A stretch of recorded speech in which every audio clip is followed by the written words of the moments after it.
আমরা তো নিজে কিনতে পারি না, জমা গাড়ি চালাই। এই অর্থনৈতিক স্থায়ী সরকার এগুলোর দাম মাল জিনিস বন্ধ করে দিয়ে দাম বাড়ে দিয়ে নিয়ন্ত্রণের জন্য চেষ্টা করতেছে, সাধারণ জনগণের উপর আঘাত আনার জন্য।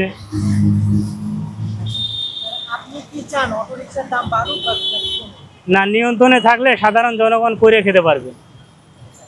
এই যে অটো রিকশা যেন না চলে, সরকার বিভিন্ন ধরনের ব্যবস্থা নিচ্ছে, আসলে কেন?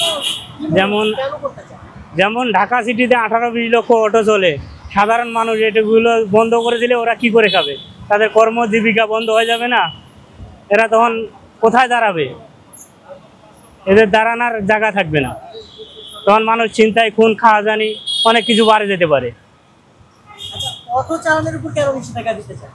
অটো চালন কিছু কিছু স্থানীয় পোলাপাইন হিরোইনচিগুলো গাড়ি চালায়, ওরা বেসামরিক গাড়ি চালায়, মানে ডাইন বাও কিছু মানে না।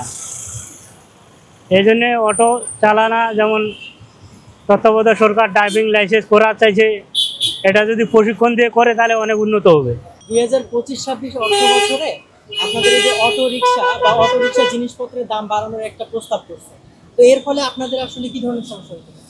সমস্যা হবে, কারণ জিনিসপত্রের দাম বাড়ি গেলে আমাদের চালার সমস্যা হবে। আমাদের যে ভাড়া দাম বাড়িয়ে দেবে, বিশেষ করে অটো ভাড়া চালাই না, দেখা যাচ্ছে মাঝনও বাড়াইবে।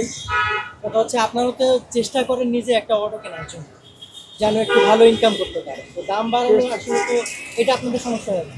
সমস্যা তো অবশ্যই হবে, কারণ কিনতে পারবো না, অত অর্থ টাকা হবে। আসলে সরকার এটা করছে মূলত হচ্ছে যে অটো রিকশা নিয়ন্ত্রণের যে একটা কার্যক্রম অনেক আগে থেকে চলছিল, দেখলেন প্রশাসন থেকে ব্যবস্থা নিচ্ছিল। আসলে অটো রিকশা নিয়ন্ত্রণ করতে চায় কি জন্য? পায়ে রিকশা নিয়ন্ত্রণ করে না, মোটরসাইকেল নিয়ন্ত্রণ করে না, অটো রিকশা কেন? অটো রিক্সায় যে লাইসেন্স লাইসেন্স নাই, আর ওটা লাইসেন্স ধারী, এর লেগে নাই। এখন যদি অটো রিকশা বন্ধ করে দেয় বা অটো রিকশা জিনিসপত্রের দাম বাড়ায়, যদি অটো চালাইতে না পারে, তো আসলে কি ধরনের সমস্যা হইতে পারে? তখন কি করবে? তখন একটা সরকার যদি আমাদেরকে একটা চালার একটা যদি না দেয়, তাহলে আমরা সম্মুখীন করি। আমাদের বলতে তো অভাব তো হবেই, সবজির দাম বাড়লে অভাব হবে না, কারণ আমাদের তো টাকাটা তৈরি করতে হবে। কেউ হয়তো কিস্তি নেয়, কেউ হয়তো মনে করতে জমি জামা কিবা করে, কেউ গরুর উপর মনে সংসার চালায়, ঠিক আছে। আর আমি মনে করি কিস্তি উঠা গাড়িটা নিচ্ছি, আমি কিস্তি কাটে এই মনে 15 দিন হলো কিস্তি ওঠা, দাম তো অনেক, ঠিক আছে। ভাড়া তো কেউ বাড়তেছে না, আর সরকার দিয়ে লাগাইছে, ওটাতে আর তো গাড়ি চালা সম্ভব হচ্ছে না।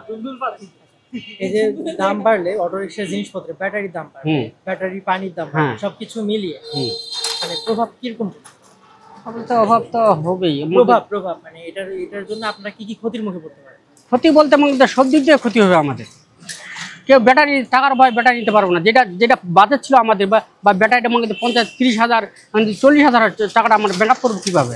আমাদের সংসার চালায় মনে করতে আমাদের ব্যাটারি কিনতে হবে, ঠিক আছে। এই মানে চলবো কীভাবে? আমার তো অভাব হবেই, ঠিক আছে। এই কাজ চালাতে আমার অনেক কিছু হয়েছে, আল্লাহ দিলে বাড়িঘর করছি, ছেলে মেট্রিক পরীক্ষা দিলে মোটামুটি ভালো আল্লাহ দিয়ে হবে, ঠিক আছে। আল্লাহ দিয়ে এই অটো চালা আমরা অনেক কিছু হয়েছে। এখন এই অটো যদি সরকার বন্ধ করে দেয় বা জিনিসপত্রের দাম বাড়ার কারণে যদি অটো না চালাইতে পারে, তাহলে আসলে সরকারের কাছে কি চাচ্ছেন? সরকারের বলতে সরকারের মানে সরকার তো এটা বন্ধ করতে পারবে না, তার মানে চেষ্টা করতে বন্ধ না করতে পারে, যাতে ট্যাক্স কমায়, ঠিক আছে। এটা সরকারকে আবেদন করতে হবে আমাদেরকে, ঠিক আছে। তারপর আন্দোলন করবো আমরা, একবার করছিলাম, ইনশাল্লাহ শেখ হাসিনা পর্যন্ত বাতিল করতে পারে না, ডক্টর এসেও পারে নাই, আশা করি পারবে না এটা বন্ধ করতে। আর আমাদের যে জিনিসপত্রের দামও বাড়ায়, আমরা ভাড়াও বাড়ায় দিব, আমাদের কোনো লস হবে না। আর সরকার আমাদের সাথে পারবে না, মিনিমাম আমরা 2 কোটি ঢাকা সিটির মধ্যে 2 কোটি অটো আছে, এই অটো বন্ধ করতে পারবে না।